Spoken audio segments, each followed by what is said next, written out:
How you guys doing today? It's Anthony Gangi, host of Tier Talk, and today I want to talk about touring a pod and the proper staff that I feel is needed when touring a pod. And we're talking about a pod, we're talking about a housing unit. Now, however the housing unit can be designated, sometimes it's designated with a letter, or sometimes it could be alphanumeric, so you can have like Alpha Pod or Alpha 1 Pod, so forth and so on. And I'm talking about the pods that are either single or double lock cells, and the setup kind of horseshoes around the officer.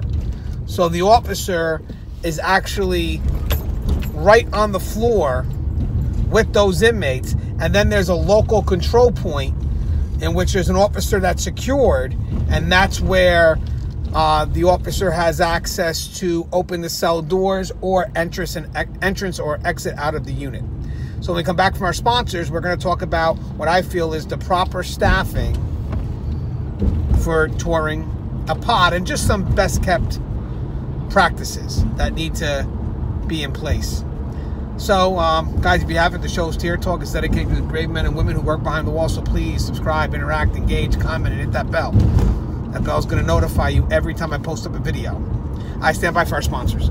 I wanted to attend a university that had an intelligence program. I wanted to look at problems different. I wanted to increase my critical thinking abilities. AMU offered those avenues to expand. Obtaining your degree as an adult, you're actually paying yourself and investing in yourself. You can't put a dollar on it, it's priceless. It's something that can never be taken away from you. American Military University. Learn from the leader.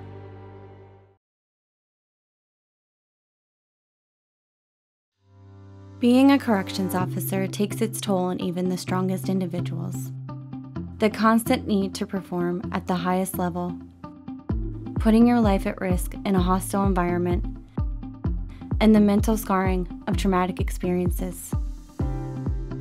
31% of corrections officers show symptoms of PTSD, and 66% of people with PTSD also suffer with a substance abuse problem. The Transformations First Responders program is specially designed to help veterans and officers heal from the grips of addiction and PTSD in a comfortable, supportive, and serene setting. You are not alone. If you have questions about the services we offer, give us a call at 866-762-8454 to get more information on this affordable and life-changing program. Thank you guys for listening to my sponsors. So we have a lot to discuss here. I also have 3 drawings I'm going to put in, very crude drawings, but that will help me illustrate my point.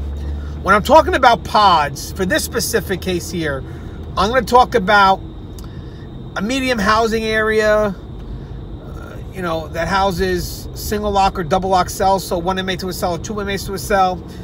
The unit kind of horseshoes around both officers that work the floor. Notice I said 2 officers.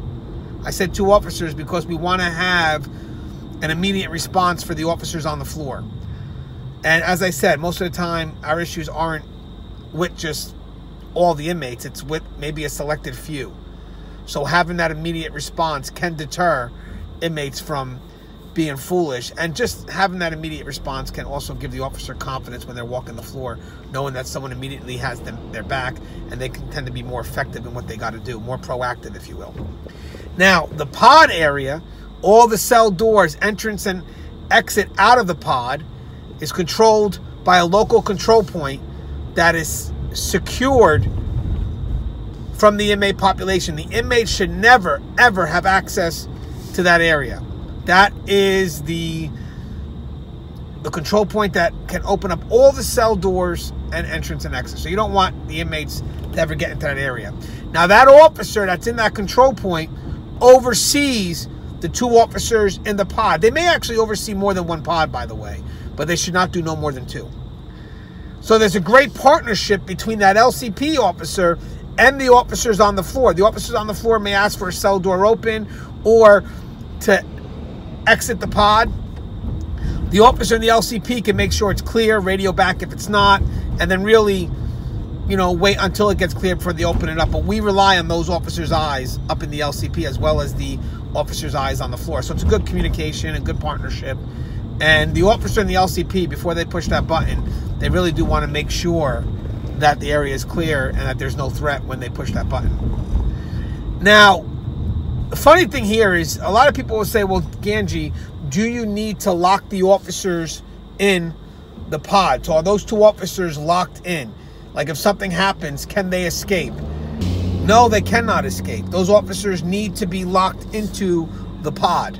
And there's a couple of reasons for that.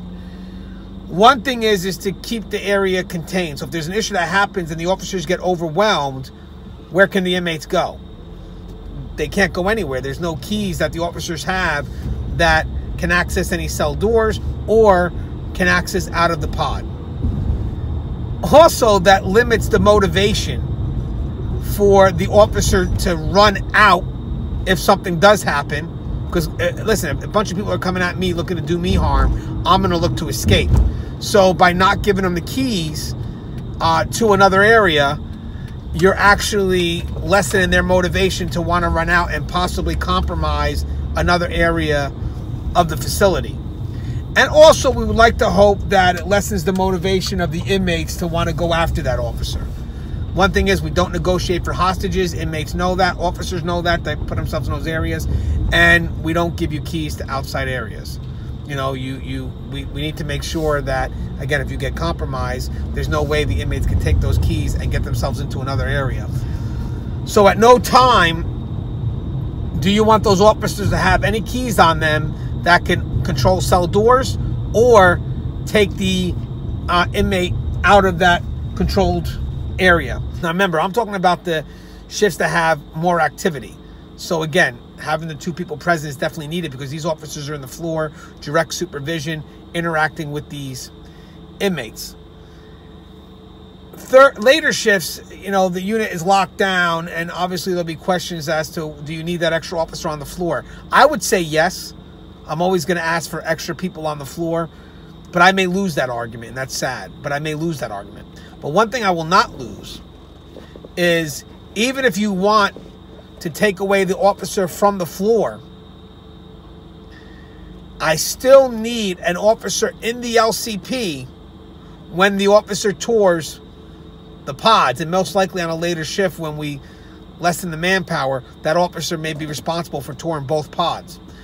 But in no way, sense, or form is that officer who's touring the pods ever to take those LCP keys onto that pod floor. Cannot do that, because that will compromise.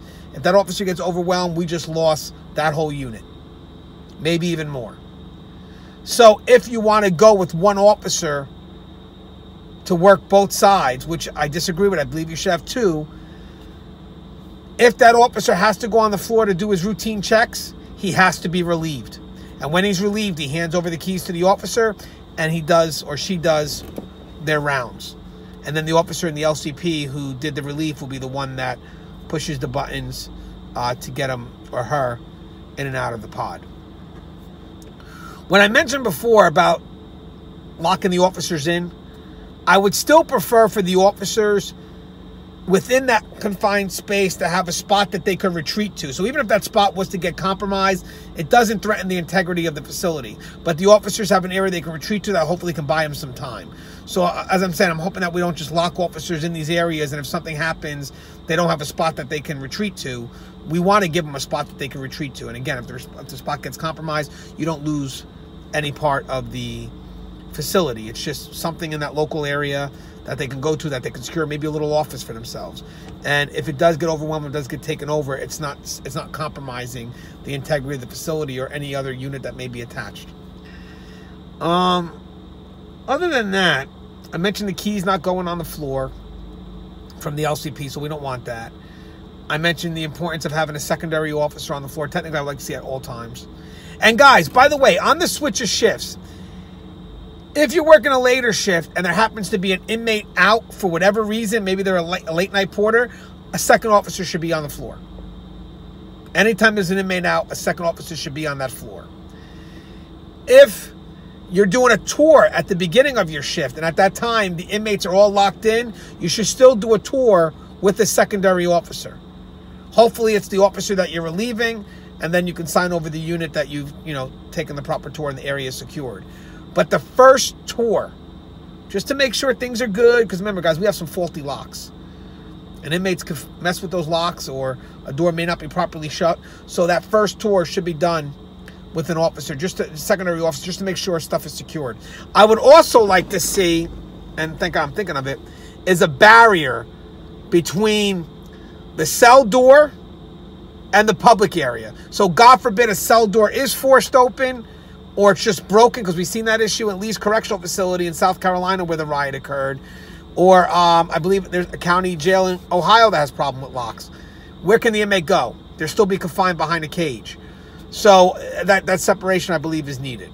But I believe that's a quick discussion. Guys, feel free, comment, add. I haven't added everything, but let's build on this conversation. It's great dialogue to have, because maybe we can set the standards that are needed. But as always, today was we're talking about staffing for a pod. I do this show for you guys, Tier Talkers, for you brave men and women that work that front line in corrections. So please, if you haven't subscribed, interact, engage, comment, hit that bell. That bell can notify you every time I post up a video. And as always, guys, stay safe. Love you guys.